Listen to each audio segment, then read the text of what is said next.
This is Orsi, the old guy at oldguytalkstome.com, a podcast dedicated to helping older guys create kick-ass lives for themselves and those that they love. Join me regularly as I share my interviews with experts on various topics that include anti-aging, sex, relationships, and other things that will help you create that life that you want. Now, I want you to do three things. First of all, I want you to subscribe so you don't miss any of this life-changing information. 2, share it with others. And 3, review. Be sure to do all 3. And now for our podcast. Now, I want to make sure that you do 3 things. 1, subscribe so you don't miss any of these episodes. 2, share it with your friends because you know they need to hear this information also. To get this stuff so they can have a kick-ass life. And 3, review this podcast. And if you've got a bad review, that's fine too. This is Orsi, official old guy at Old Guy Talks to Me. It's all about helping older guys create kick-ass lives for themselves and those that they love. And, well, one of those things is figuring out technology. Now, the old guy is, unlike his guest, the old guy has his significant technology challenges. You should have seen me trying to download the Uber app on my phone. I spent an hour and 15 minutes. I was into my 4th glass of vodka, and then I finally just gave it to my daughter, and she did it in 3 minutes. And she looked at me like, "What's wrong with you, Dad?" But let me tell you, Don has got a very, very popular show called the Gadget Professor Show. He received his BA in education and electronic technology in 1971 and has a master's degree in education from Boston State College.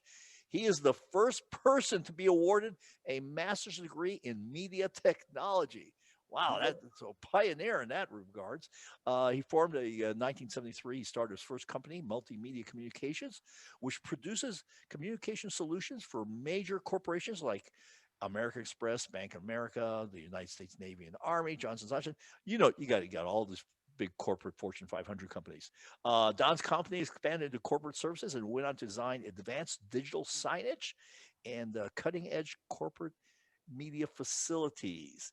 In 2011, the beginning of the Gadget Professor Show, he was asked to do a pilot program, which turned into a regular gig with over 1,000 shows recorded. And he basically, when he does it, everything is automatically seeded via their powerful media server system to 168 of the top social media sites around the world, which is a big deal if you want to get an audience and you want to get ears on your stuff. And so he's also been featured live at the Consumer Electronics Show, which is in of itself an amazing show, or well, was. I'm not sure what. We'll see what comes. We'll see what happens in 2022. And so, Don, I want to thank you. I'm looking forward to this because unlike you, I get stuck. We got 5 remotes for our TV. And and we use them all. There you go. Hey, as long as one works, you're all right. Yeah, well, you have to know the order, which really kind of puzzles our kids because they don't know the order of what you need, which remote for what thing. So, Don, tell us a little bit. How did you get into this whole technology space? Well, it's an interesting story, a long story. I'll make it very short. I was always interested in technology. When I was a little kid, I took apart my Robbie robot. Of course, I could never get anything back together. So I always had an interest in technology. And I think fortunately for me, there were no computers when I was a little dude, no such things, just a dream. So as the technology finally emerged, I seized on it and everything kind of gelled together because I think I was one of the first 10 people in the United States to have a Fat Mac is what they called it in those days. And I actually used it in my business, which was torturous to do anything other than play Pac-Man on the Mac. And I remember once I was featured in on the front page of the Wall Street Journal, which is kind of funny to me because I'm a poor boy from Scranton, Pennsylvania. But I gotta tell you, uh, they came to me and asked how I was using the computer because it was a brand new thing. So I told them what I was doing, and I was very frustrated. It was painful. I mean, real painful. The hardware was way ahead of the software. And I think it was like 3,500 bucks, 4,000 bucks back then. And at the end of the day, it really was not worth it, other than the fact that it got me technology oriented and I kept up with the updates. And then Windows came out. So I kind of fell into it because of a natural interest in technology. And once I was able to get my hands on a computer and understand a little bit how it worked, it calmed down my ADD and allowed me to progress. And I loved it. So I kind of fell into that. And then I kind of was a pioneer in the sense that I took that in college and I ended up being a college professor, which is kind of funny, for about 15 years.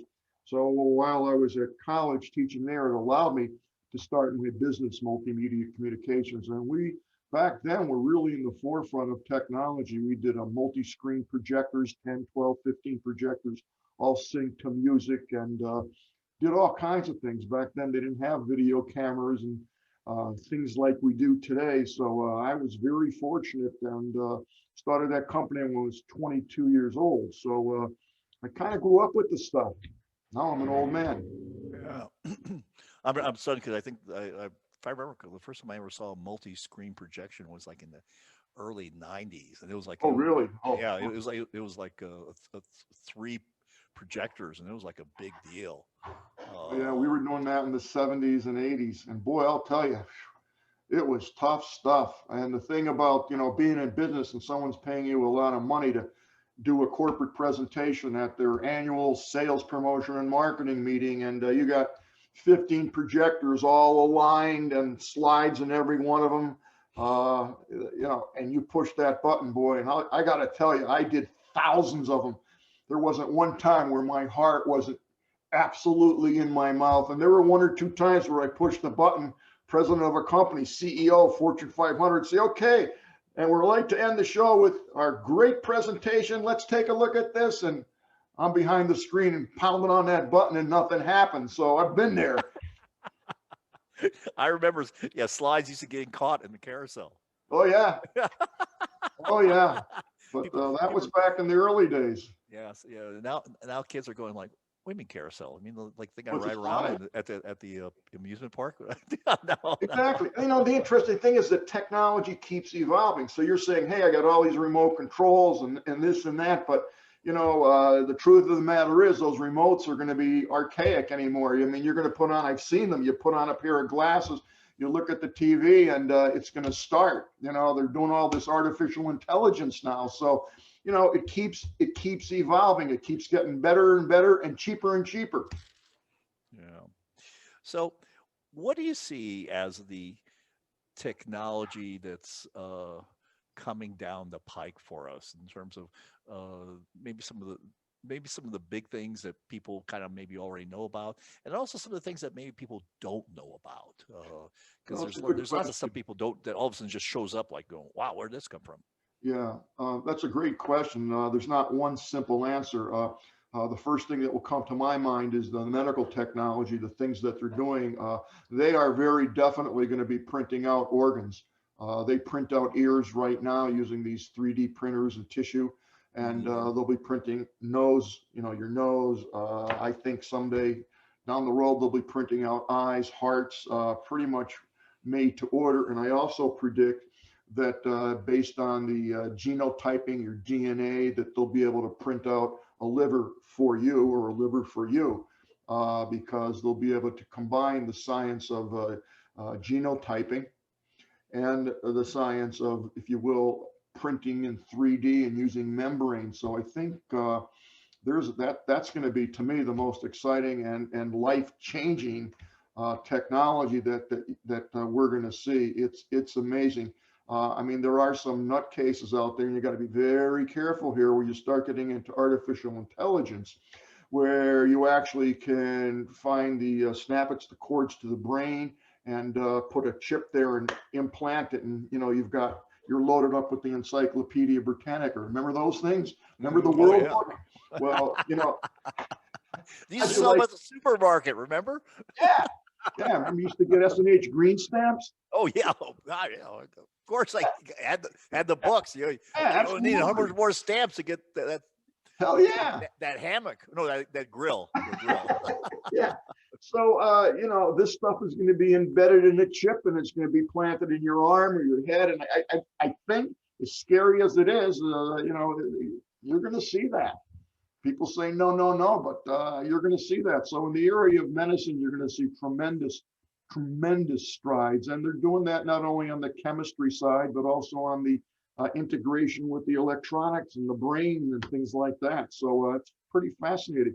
I mean, about 4 years ago, they actually printed out an ear, and they do that, with regularity now. It's fascinating, and you can't tell. Other areas, go ahead. I just want to kind of touch back here because you use a term and we hear it a lot, and I don't think a lot of times people understand what it means. What is artificial intelligence?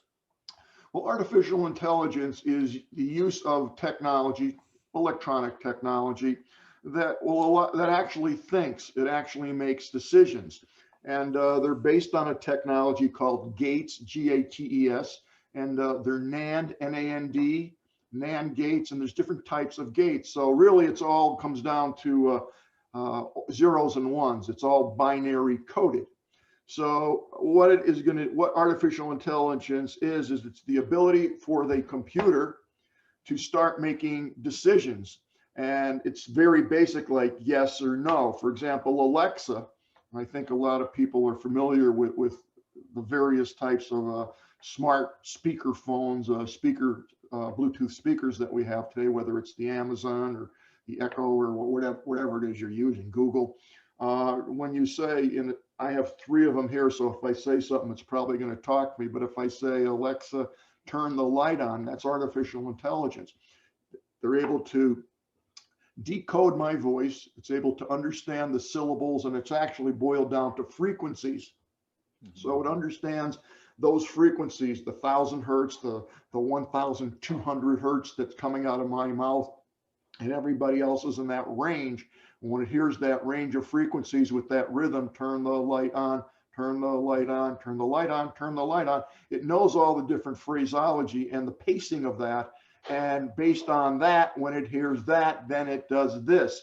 And that's what gating is all about. If this, then that. And there's a great app out there while we're talking about it. If this, then that. It's called IFF. If you Google that or look up on your phone, you will find an IFF app. And that means if this, then that. So if the light turns on, then you should turn on the light and the TV on. So if I walk into the house, and now you have sensors, and they're over the counter today that detect motion. And there's probably 500 manufacturers of those, and they're very inexpensive, $15 maybe. So I'm going to walk in through the front door, and as soon as I open the door, I break the sensor, or I have a motion sensor. Either way, same thing. And it says, oh, the door opened because I heard the switch. I know the switch opened and closed, or the motion detector saw something in front of it. So the way it works, artificial intelligence, is if this happens, if the front door opens, then I want you to turn on the light, and I want you to turn on the TV and turn on the air conditioning. And those are called macros. So if one thing happens, it's going to set a series of other things that you decide are going to happen. And that's the basis of artificial intelligence. Now, clearly, it builds up on that, but at its barest bones, that's what it is. Mm-hmm. So you were talking about the medical side of things. What do you see going on in terms of where we live, the house, from a technology standpoint? I have actually seen when CES was live, those were the good old days. we've just finished CES last week, and that's a whole nother discussion. But I mean, it was just brutal. It's very difficult to have this virtual. I give them credit for trying, but in my opinion, it was just a total failure. Why? Because I can't go and see and look and talk. I don't know what I like, but when I'm walking through, 50,000, 200,000 booths, geez, what is that? That's cool. So speaking of what's cool, 3 years ago, actually it was 3 or 4 years ago, I think it was 4 years ago, there's a whole area dedicated to smart homes. And what they did is they actually built a 2-story house right in the exhibit hall in Vegas. And you'd walk into the house and everything was smart. So as soon as you walk in, the light would go on, the stereo would go on, the air conditioning would go on. They had all these things, but further, they would have your weight. So you get on the scale, it weighs you, and then it tells you, oh, your blood pressure is this, you're eating too much of that. And the whole thing was networked. It was a pain in the neck because you can't do anything without the computer knowing, without Big Brother. So really you touch nothing. There were no switches. There were no on and off switches. They had headgear that you'd put on or build it into your glasses, and it would see the way your eye was moving. And if you looked at it and you blinked, what was that show? I Love Jeannie. Okay. If you look at something, it knows that you're looking at it because of the way you're turning your head. It would turn it on, it would turn it off. Your TV, there were no tuners, there were no clickers. Turn the TV on. I'd like to watch CBS. Boom, it was there like that. Record heavyweight wrestling next Tuesday at 1 o'clock. Boom, it does it. So everything's automatic. You want to recall it.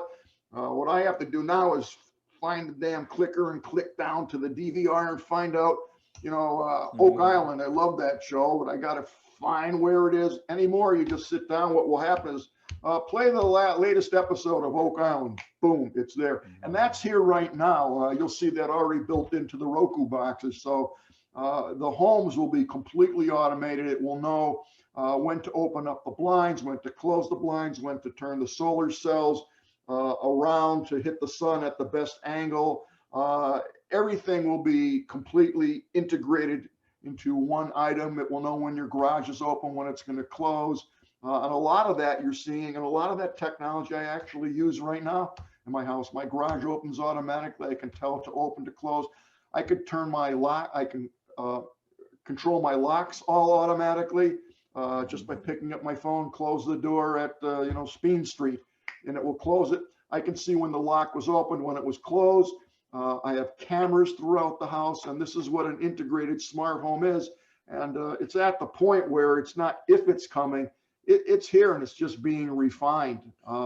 It's definitely here and functional and affordable. Yeah.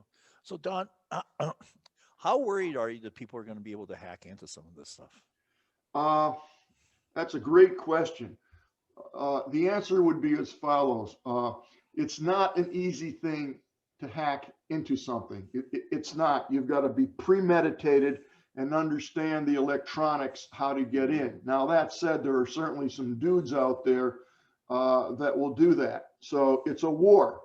And interestingly enough, when I do my speaking engagements or talk to people even on my show, I always tell the younger kids that if you want a job forever, if you want a future and a career, all you have to do is just get into cyber technology, cyber security.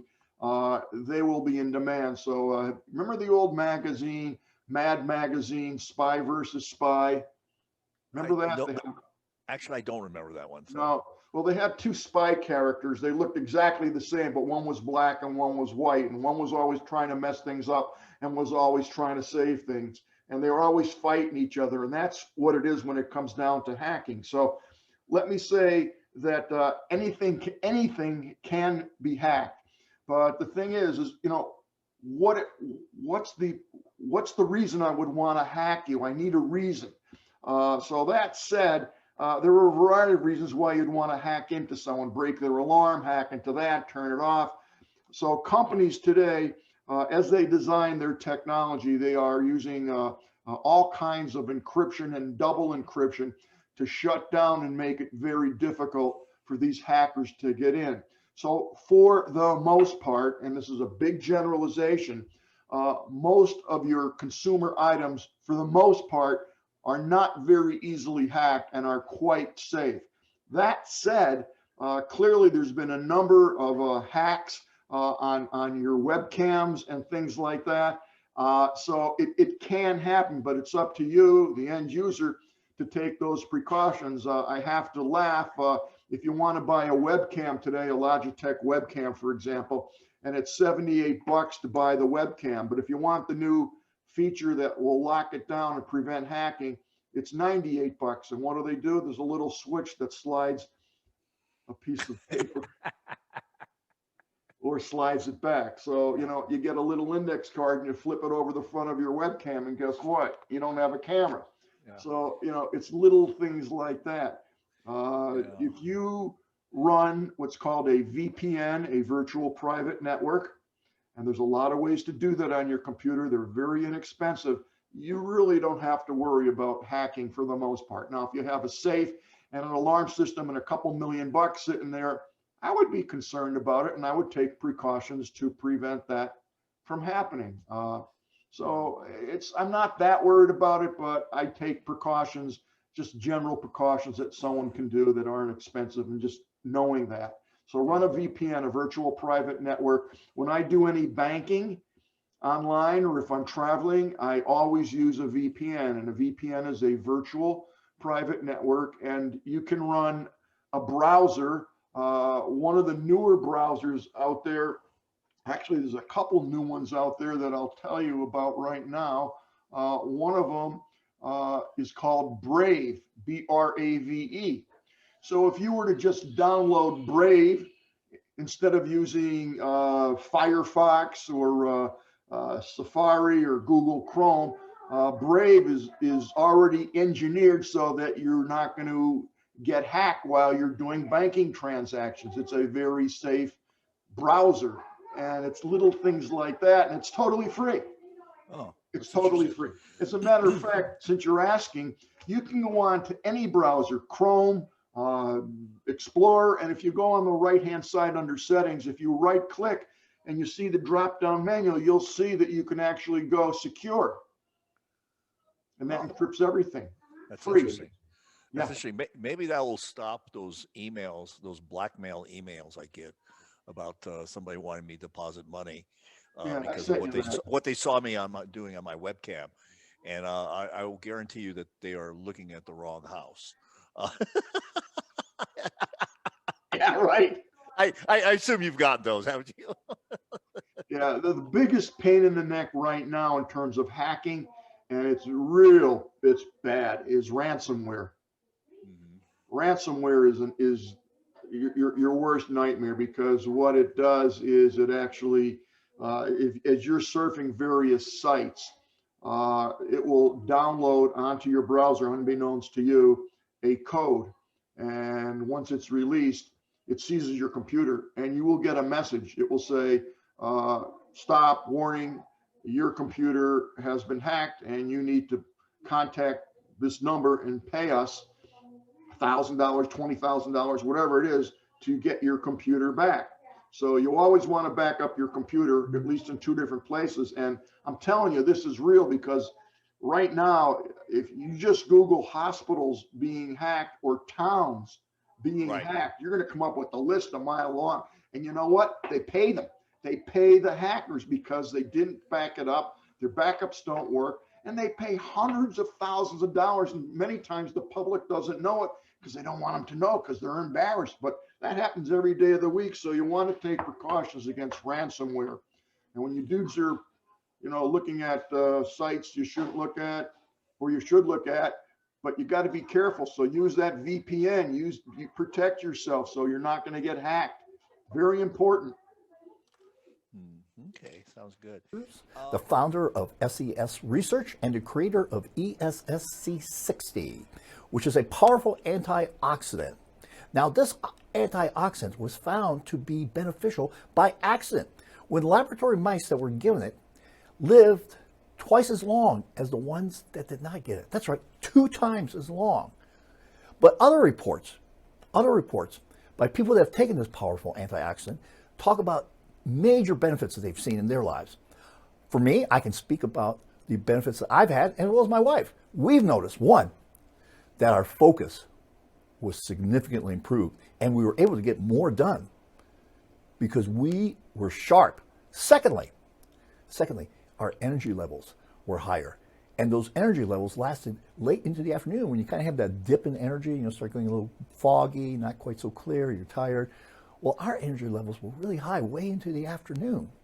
And for me, I slept better. I am a fitful sleeper. I am a horrible sleeper, and I crave a good night's sleep. And I started to sleep better when I had C60. Now, you may have different results, but I will tell you, it's worth a try. Now, Chris and his company are the major producers, the major manufacturers of C60. And most people who sell C60 on the market buy it from them and put it into their own formulations. But why would you do that? Why would you buy it somewhere else? When you can get high grade, high quality, highly tested C60 directly from the source. So what are you going to do? Click on the link below, order a trial, try it for a month. Use the promo code Old Guy Talks, one word, Old Guy Talks, and get $15 off your initial purchase. What do you have to lose? I think you have a lot to gain. Try it. Don't wait, don't hesitate, don't procrastinate. Get your C60 now. It may make a world of difference to you in the quality of your life. It did for us. Don't wait, don't hesitate, don't procrastinate. Do it now. Sounds good. What do you see as technology in the future in entertainment? Entertainment, let's see here. I get gadgets, here we go. I get gadgets from all kinds of crazy places and crazy things. I never know what I'm going to get. Never know what I'm going to get in the mail. And some of it's pretty nasty, let me tell you. We'll have to go into that at the end. Okay. Sure. What is the weirdest thing you got? We'll do that. I'm just opening this up. It's not even open yet. It's been sitting here on my desk. Oh, this is pretty cool. I just got this. I haven't put it on yet, but so this is the latest. A virtual headset. Okay, this is going to go on like that. And now I can Wi-Fi into this, but I will watch 3D movies on this. And you say, where do you get the content? Well, you can go right on YouTube and just Google 3D movies, and they're free. And what happens is you can watch them, look up, look down, look around, and there's visuals the whole way, just like your eyes can see. Total 360. Oh, wow. Okay, so that's here. Here it is. Here it is. And these things, you can build them for about $15, or you can buy them from anywhere from like $50 to several thousand. Now, I saw one in terms of entertainment, again at CES. This thing was the coolest thing. So you go into this little theater, there was like 25 seats, and it's in the round, okay? So I got this, it looks like a very small motorcycle helmet, okay? So you put the helmet on and you sit in the seat. Now, this is so cool. The movie starts and you're like trying to grab the people. They're right in front of you, full 3D, impeccable, 8,000K. I mean, real high resolution, okay? And you look to the left, you look to the right, you look up, and wherever you look, you're seeing motion, action, the video. Sure. Now, that's cool. But what's real cool is they have embedded in the helmet 8 speakers. 2 are in the back of your head, 2 are in front, 2 are on the side, and 2 are right here. And different sounds give you different experiences. The seat has vibration technology in it.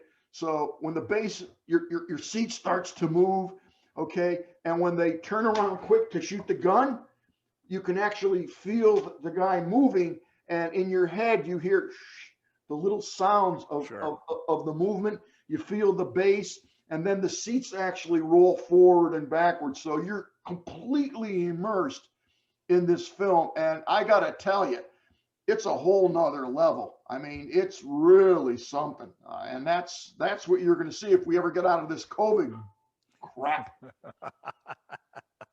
But it's Well, that reminds me very exciting. of those rides, that you would get into a box and then they would shake you around and everything else. Yeah. Now, Uh, I'm going to go one step further with this, okay? okay. In this theater, now I got the motorcycle helmet on, okay? The seat feels the vibration. The floor actually tilts forward and backward. So when you're on the boat, you're actually feeling it rock very slightly. And this is all done, with science. It's very, very slight, but it's there. Now, here's the kicker. In this film, okay, they went out to a fair, a circus, I guess it was, and they're walking through, and you see the Ferris wheel, and you can see you feel like, he went on it, and you can actually feel yourself going up and down, and you get that sensation. Here's the kicker. You got off the Ferris wheel, okay, and I could smell popcorn. I mean, I started salivating. They actually are putting smell on sync to the track, to the music track, the soundtrack. So at certain times, and I'm making this up, 15 minutes, 10 seconds, they release the smell of popcorn. Mm-hmm. It blows it out either through the nostril piece that's right above you in the helmet, or they blow it into the theater through pumps. And those pumps come on, blow, 10 seconds, and stop, and then suck it out. So it's gone. So they can sequence a bunch of smells. It's a whole new level when you talk about entertainment. Yeah, it's. I mean, it sounds like it's being more and more immersive, and kind of it's interesting because it's almost like an alternate reality. It's called augmented reality. Augmented reality, is that's the term for it? Augmented reality. Now, since this is an adult show, I'm going to tell you something, and this is absolutely true. Again, my timing might be wrong. I believe it was 4 years ago. This technology of immersing yourself with the sight, the sounds, the smell has been around and is being refined. And who's driving it? The porno industry. Of course, they're the leaders. Yeah. So this is fact. There are a couple hotel chains that are funding and purchasing these systems to put in rooms. So when you go to a hotel, you can have a good time. Yeah. And they're the pushers and the innovators in this technology. Yeah. And they've canceled their, it's a common thing. You can run a porno film at any hotel today. It's just click the button and pay for it and it's on. But now they're going to get these systems because it enhances the whole and enriches the whole environment and the experience. And in high-end hotels, I know this sounds crazy, but people will pay money for it. And what you do in your room, I don't really care, but they are the drivers, the motivators, and the innovators of this technology. And eventually it's going to, creep down to the common dude. So when you go to the theater, you'll be able to, enjoy all the movies and the things that will encompass all these sensory perceptions.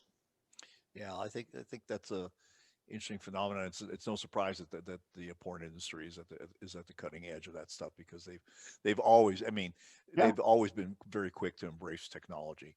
And absolutely, and they have the money to fund it. It's an interesting thing. I mean, the whole internet, that's a whole nother subject. But I mean, the internet, that's how it started. I mean, that's how it was funded and back. If you look at how many sites and what sites were hit on, if you will, or viewed, you can do the research yourself. I mean, it's very interesting. Yeah, it's a huge percentage of the traffic that's out there. What do you see in terms of robots? We're going into the future in terms of robots are starting to slow down a little bit. I'm surprised, or I would say they're slowing down. The development is not as fast as I had anticipated it would be. I have seen them deployed now in hospitals where they'll actually, they know how to go into every room. They go up. They can, just like we're doing a Zoom call, they can actually look at a patient and show at the same time their pulse, their X-rays, their MRIs, And that's definitely being used, particularly now with COVID, but it's not as good as I had thought it would be. It's just not. I think other things are easier to design and more profitable. Robotic cars. Now, robotics in general is taken off like crazy, but the robots, like the old Robbie robots that I thought were going to cook for me and Lost in things space. like, yeah, I'm still waiting. You brought up cars. What do you see the future of cars there? Oh man, that's here, man. You're going to have cars. You're just going to get in and say, take me to grandma's house, and you're going to sit down and enjoy the ride. Have you ever been in a car without a driver? Have you ever done that? No, I have not. I have not. I have not been in a car without a driver. I have, and I've done it 3 times, and I am not comfortable. We didn't get in an accident. It didn't do anything stupid, but I'll be honest, the 3 times I sat in the back seat, I was just. Now you were, and so there was no, because like I know they have a lot of test cars in the It was in Vegas actually, and I was. Oh really? Okay. Well, yeah. Yeah, but they usually in the test cars they usually have a. I know there was a deal where somebody got killed, and the person in the car wasn't paying attention or whatever. Right. That actually happened here in Phoenix too. Yeah. That's what that was about 3-4 years ago. But so you actually were in a car that actually had no one but you as a passenger in there. Just me. Wow. Again, everything was safe. It pulled out, it picked me up, it dropped me off where I was going, and there were absolutely no issues. At no time did it slam on its brakes, and there was never anything that made me uncomfortable.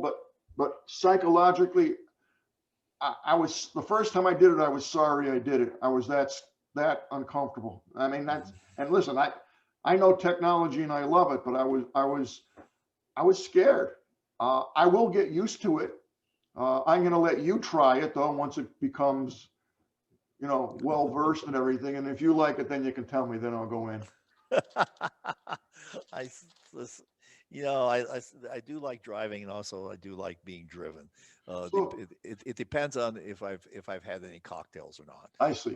So, Forrest, I got a question for you. Now, here's something also. You talk about technology and how us older folks, if you will, adapt. So, did you ever read comic book when you were a kid?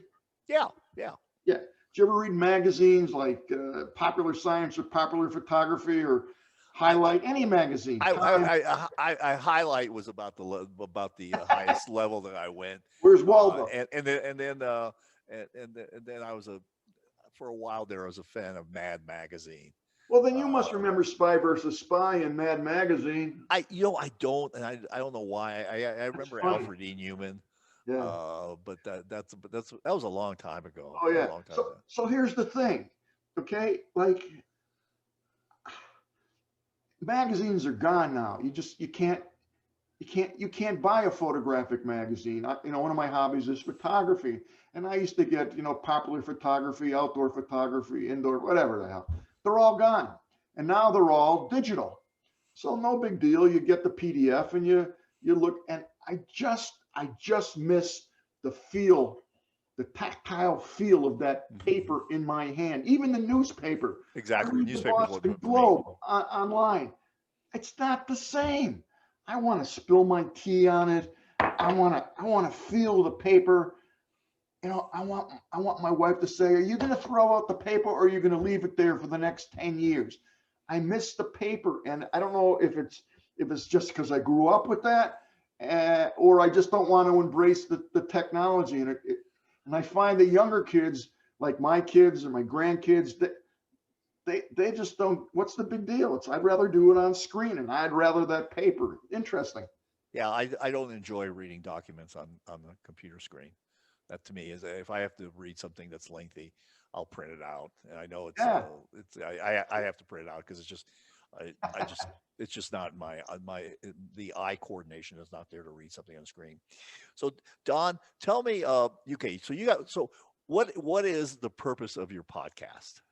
The purpose of my podcast is to enlighten people any age of some of the new technologies that are around, that are available. Also, each week I mention about 5 to 10 free applications for your phone, whether you're on the Android operating system or you're on the iOS operating system, whether you have an iPad or an Android tablet, whatever. So I try to mention, several things that are free, that are useful, and they don't necessarily have to be scientific. In fact, they're fun things that I think would be helpful. A scheduler might be helpful. I showed a couple last week or 2 weeks ago. I showed a voice translator. If we ever travel again, you speak in English here, blah, blah, blah, and then it just takes it and pumps it out in Italian or Yiddish or whatever it is you want. And they're free. So I always try to bring in some crazy apps. I showed an app last week that shows you how to get a totally free phone number. Totally free. It's going to give you another phone number, and it works off Wi-Fi. So I do a combination of free apps, free software every week. And then I also talk about the gadget of the day, which could be anything from, something like this to a new computer, or I even cover walkie-talkies once. I do appliances. I don't know what I do. Every week I have something new and I hope interesting to some people. And I try to make the show short, dry humor, and sweet, and breaks the monotony, I hope. So I've been doing this for about 10 years now, ish. And I think the last time I counted, almost 4,000 total shows, if you include all the CES interviews that I did. A lot of shows. A lot of shows.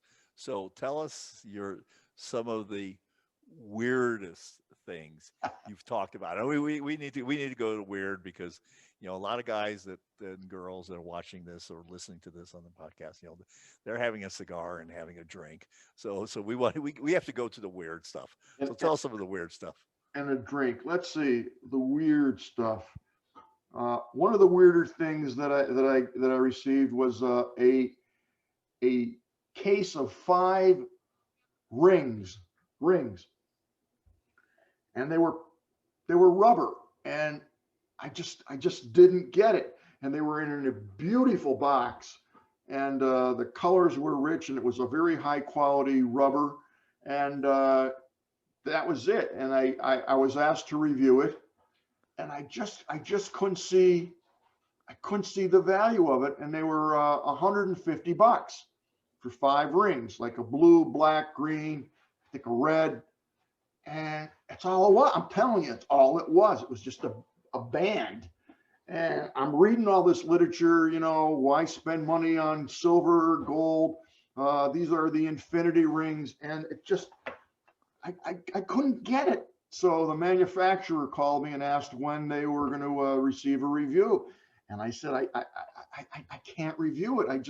I don't get it. I don't get why anybody would buy this. And they were very upset. They were very upset. And it was weird. It was strange. Come on, it's strange. There was no value, no nothing in it. And they were producing this as a very high quality, high volume, environmental free ring. And this is what you should buy. So I thought that was a little strange. I also had a Wazoo belt. A Wazoo belt. Yeah, Google it sometime. A Wazoo belt. I get all kinds of crazy things. So what was the Wazoo belt? We got it. Yeah, I know. Well, when you read it, you start like, what is this thing? Well, it was a piece of real high quality, tight knit canvas belt. It was a belt with a little, hold on here. Just 1 second. I'm going to find my,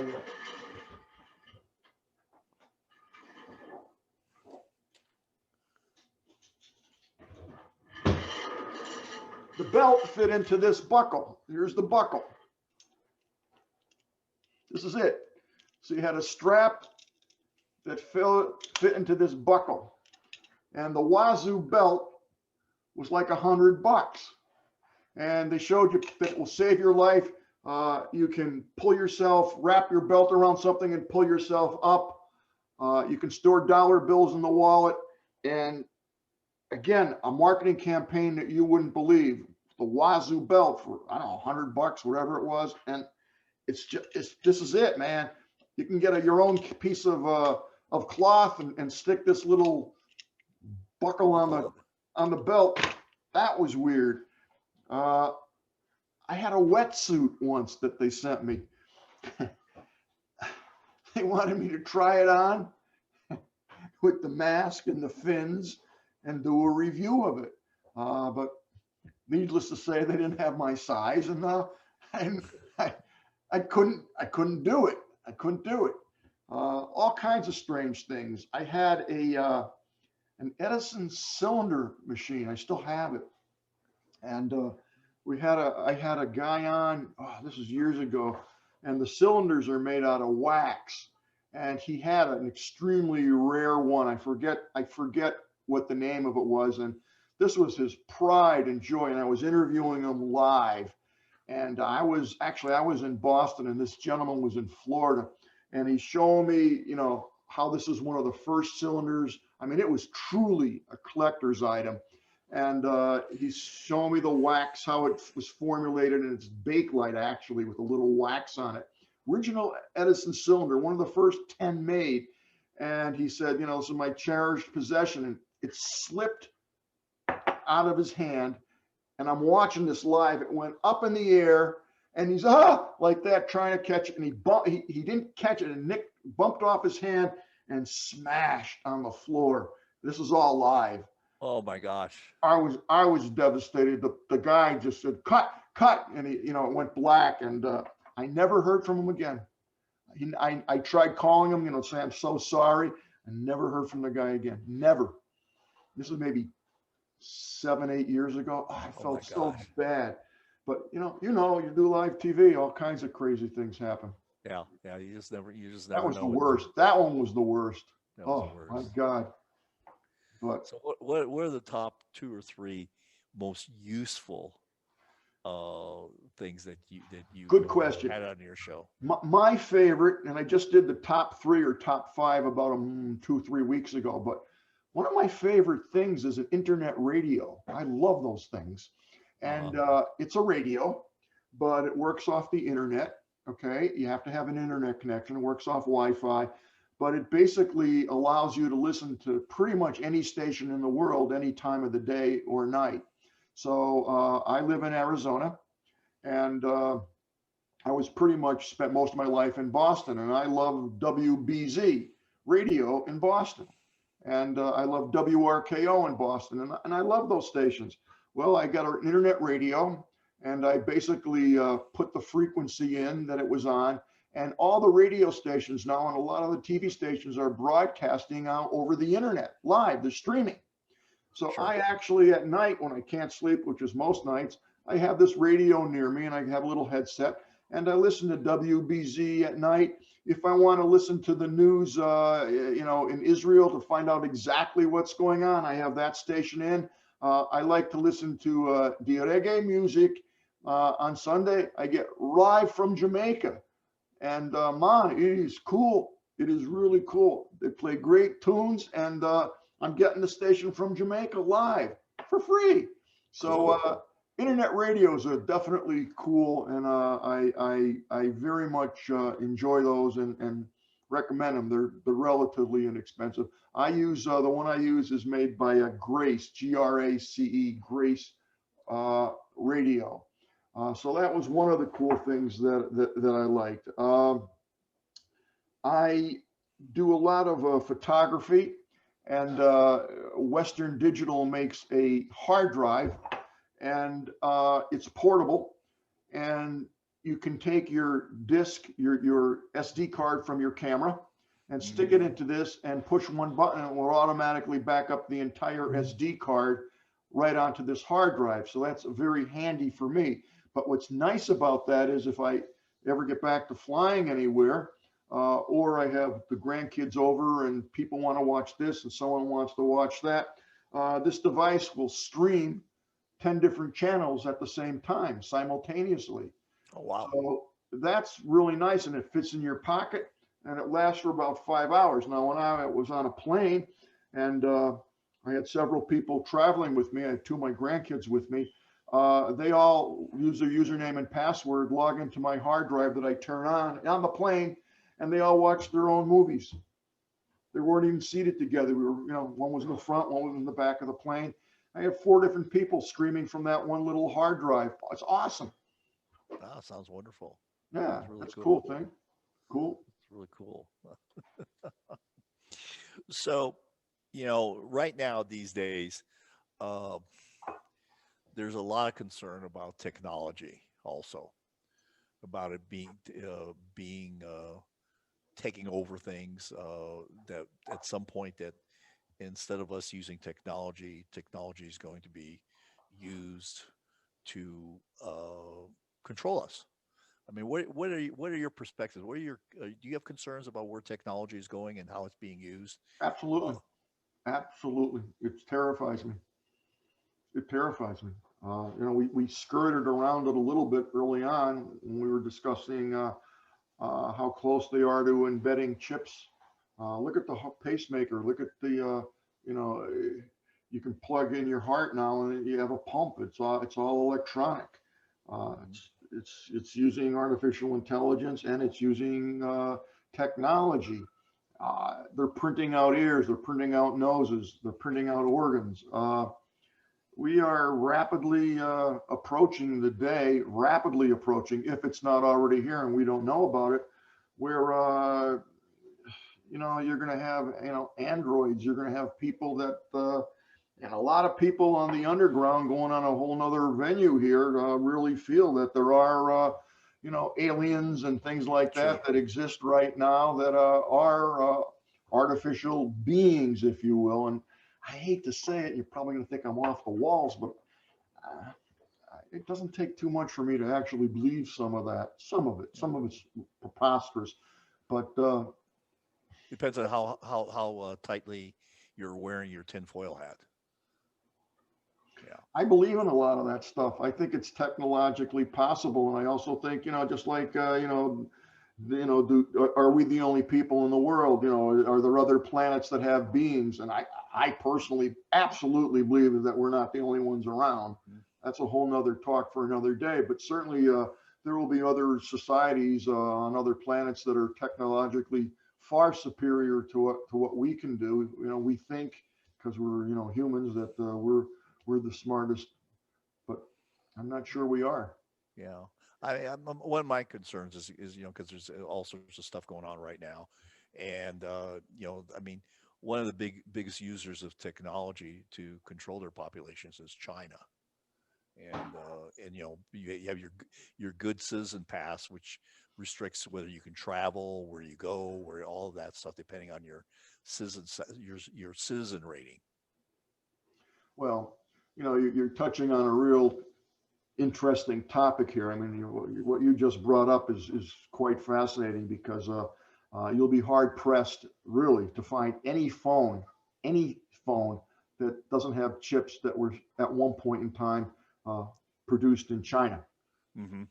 And it is very easy. It's elementary to put in programs, to put in bots, what's called a bot or virus, spying tools, hacking tools, to embed that in all your electronics today, your televisions, your Sure. phones, anything that plugs into the wall, your refrigerators, to embed that in, and just a click of a switch, and it's all over. And believe me, that is a fact.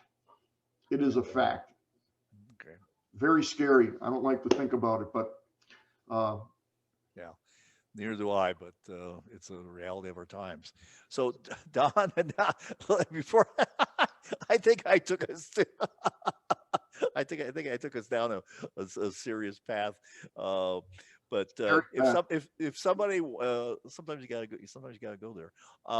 If somebody wanted to follow you, or if they wanted to get in touch with you, how do they follow you? How do they connect with you? uh, www.thegadgetprofessor.com. Thegadgetprofessor.com is our webpage. I come up with a new show every Thursday evening usually, and it's free. There's no charge. I never charge for anything. I make no money doing my show for the most part. It costs me money, which is fine. You can contact me at my email address, which is thegadgetprofessor@gmail.com. Thegadgetprofessor@gmail.com, and I would very much welcome anybody who would like to watch the show. It's about 20 minutes, and it will put you to sleep. And it's a good thing. I don't think so. I don't think it's going to put you to sleep. But I would welcome the audience. And now that I was on your show, Orest, you're going to have to come on my show sometime. You know what? That would be an honor. And thank you for the invitation. Oh, I'm honored. Well, you now have an open invitation, and I will be in touch with you, and you will come on the Gadget Professor show, and it will be fun. Oh yeah, we'll definitely fun. We're all about fun. Don, thank you very much for that gracious invitation, and thank you for coming on my program and telling us about technology and sharing your vision of the future and the things that we have to look forward to, and then some of the things that maybe she's a little concerned about. But it's all good in the end, hopefully. This is Orest, the official old guy at oldguytalkstome.com. Remember, it's all about creating a kick-ass life for yourself and those that you love. Until next time. Now, I want to make sure that you do 3 things. 1, subscribe so you don't miss any of these episodes. 2, share it with your friends because they need to hear this information also to get this stuff so they can have a kick-ass life. And 3, review this podcast. And if you've got a bad review, that's fine too. Thanks for listening, and be sure to subscribe, share, and review. Until next time, remember, it's all about creating a kick-ass life for yourself and those that you love.